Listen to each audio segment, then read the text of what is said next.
പ്രിയപ്പെട്ടവർ, ഇന്ന് 10ാം ക്ലാസ്സിലെ മോഡൽ പരീക്ഷകൾ അവസാനിക്കുകയാണ്. SLC പരീക്ഷകൾ മാർച്ച് 4-ന്, അതായത് അടുത്ത മാസം 4-ാം തീയതിയും ഹയർ സെക്കൻഡറി പരീക്ഷകൾ അടുത്ത മാസം 1-ാം തീയതിയും ആരംഭിക്കും.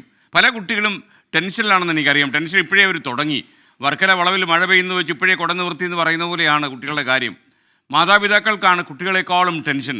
എനിക്കറിയാം, കുട്ടികൾക്ക് ടെൻഷൻ കുറച്ച് കുറയും, പക്ഷേ മാതാപിതാക്കൾ അത് വിട്ടുകൊടുക്കില്ല. മുഴുവൻ ടെൻഷനും നെഞ്ചേറ്റി അവർ പഠിച്ച കാലത്ത് പോലും ഇല്ലാത്തൊരു ടെൻഷനിലാണ് അവർ ജീവിക്കുന്നത്.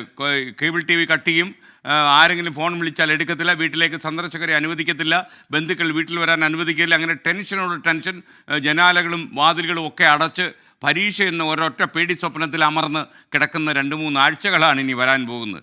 പല വീടുകളിലും കുട്ടികളുടെ മാനസിക സമ്മർദ്ദത്തിന് കാരണം തന്നെ മാതാപിതാക്കളുടെ ഇത്തരം പെരുമാറ്റമാണെന്നാണ് ഞാൻ മനസ്സിലാക്കുന്നത്. പിള്ളയ്ക്കല്ല വേദന, തള്ളയ്ക്കാണ് എന്ന് ചിലർ പറയും. ഒന്ന് മനസ്സിലാക്കുക, എല്ലാ കുട്ടികളുടെയും പഠന നിലവാരം ഒരുപോലെ ആയിരിക്കില്ല ഒരിക്കലും. അതുകൊണ്ട് തന്നെ മറ്റു കുട്ടികളുമായി നമ്മുടെ മക്കളെ താരതമ്യപ്പെടുത്താൻ ഒരിക്കലും ശ്രമിക്കരുത്. അയലത്തെ കുട്ടിക്ക് 1ാം റാങ്ക് കിട്ടിയെന്ന് കരുതി നമ്മുടെ കുട്ടിക്കും കിട്ടണം എന്ന് നമ്മൾ ആഗ്രഹിക്കാൻ പാടില്ല. അവർ തമ്മിലുള്ള ഇൻ്റലക്ച്വൽ സംഭവങ്ങൾക്കൊക്കെ ഒരുപാട് വ്യത്യാസം ഉണ്ടാകും. മാത്രമല്ല, കുട്ടികളിൽ നിന്ന് അങ്ങനെയൊക്കെയുള്ളൊരു ഒരു ആവശ്യം നമ്മൾ നേടിയെടുക്കാൻ ശ്രമിച്ചാൽ അത് അവരെ വല്ലാതെ ഒരു സമ്മർദ്ദത്തിലാക്കുമെന്ന കാര്യത്തിൽ സംശയമില്ല.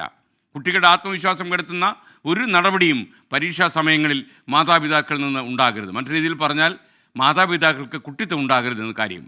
പരീക്ഷാ പേടിയും സമ്മർദ്ദവും ഒക്കെ കാരണമാണ് നമ്മുടെ നാട്ടിൽ പല ആത്മഹത്യ ചെയ്യുന്ന കുട്ടികളുടെ എണ്ണം കൂടുന്നതിന് കാരണമെന്നും മാതാപിതാക്കൾ കൃത്യമായി ഓർമ്മിക്കുക. കഴിഞ്ഞുപോയ പരീക്ഷ നന്നായി എഴുതാൻ കഴിഞ്ഞില്ലെങ്കിലും അത് ഓർമ്മിപ്പിച്ച് കുട്ടികളെ വിഷമിപ്പിക്കരുത്. വരുന്ന പരീക്ഷ നന്നായി എഴുതാൻ കഴിഞ്ഞാൽ മതി എന്നവരെ ബോധവൽക്കരിക്കുക, അവർക്ക് ആത്മവിശ്വാസം ഉണ്ടാക്കുക. പരീക്ഷയല്ല ഒന്നിൻ്റെയും അവസാന വാക്ക് എന്നുകൂടി കരുതുക.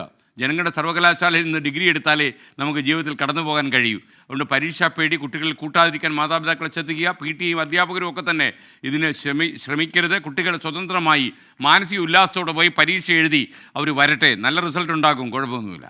ലോകത്തെവിടെയായാലും ഏത് സമയത്തും 24 വാർത്തകളും ഓഗ്മെന്റഡ് റിയാലിറ്റി പാക്കേജുകളും എക്സ്പ്ലെയിനറുകളും വിശദമായി കാണാൻ ഞങ്ങളുടെ YouTube ചാനൽ നിങ്ങൾക്ക് സബ്സ്ക്രൈബ് ചെയ്യാം.